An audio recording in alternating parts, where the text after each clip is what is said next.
One of the more migraine-inducing problems to be found in hunting down early arcade games lies in whether they ever truly existed at all. Some are rumours steeped in tales of CIA mind control experiments, some were merely prototypes or received a ridiculously narrow release. Take Bouncer for example. It showed up once in the low-budget martial arts movie Ninja 3: The Domination, and then no fucker ever saw it again.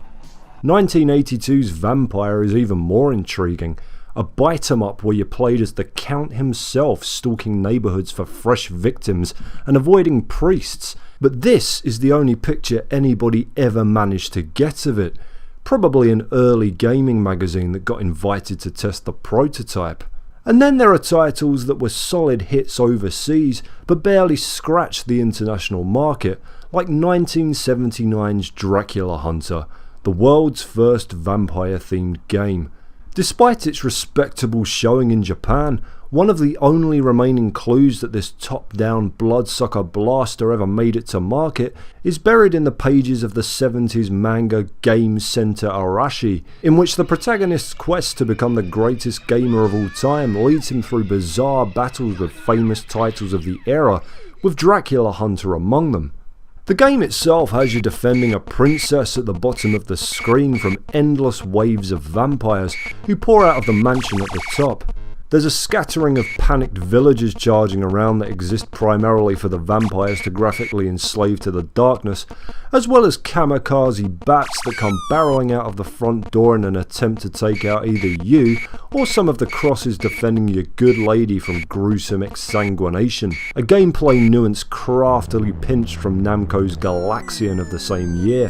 Touch one of the vampires, or let the crucifix barricade come down, and off Her Royal Highness goes to enjoy her new exotic life as a bride of Dracula. Let's just hope she gets a stake through the heart before she gets dragged into starring in that shitty Hugh Jackman movie. Talk about a fate worse than fucking death. One of the more curious and unique features of Dracula Hunter is your weapon, the cross, which doesn't fire straight forwards as in most other top-down shooters of the time. Instead, it swerves off and loops back like a boomerang after a few feet, which forces you to get uncomfortably close to your fanged foes rather than being able to sit back and pepper them with shots from the bottom of the screen. This makes for both a much more frantic and much more frustrating experience, as these bats, man, you will never see them coming. They just barrel out of that fucking house like they accidentally flew into a pitching machine. Look at that motherfucker! There are military grade assault rifles with a lower rate of fire than this fucking house. But while standing directly in front of their spawn hole is a great way to get your internal organs pureed by a mammal breaking the sound barrier, it can also be an incredibly potent tactic to those who master the mansion's door opening windows, as a single shot at the right time will instantly slay all of your on-screen adversaries. Despite being a very solid title, especially for its time, Dracula Hunter never got the international recognition it deserved. Its developers Technon Kogyo lacked the financial firepower to properly promote the game outside of Japan, and after two more minor attempts at a hit, they disappeared completely. Nevertheless, Dracula Hunter still managed to rustle up enough of a cult following that it received an unofficial sequel in the form of a homebrew Sega Saturn game called Dracula Buster, all of 20 years later in 1999.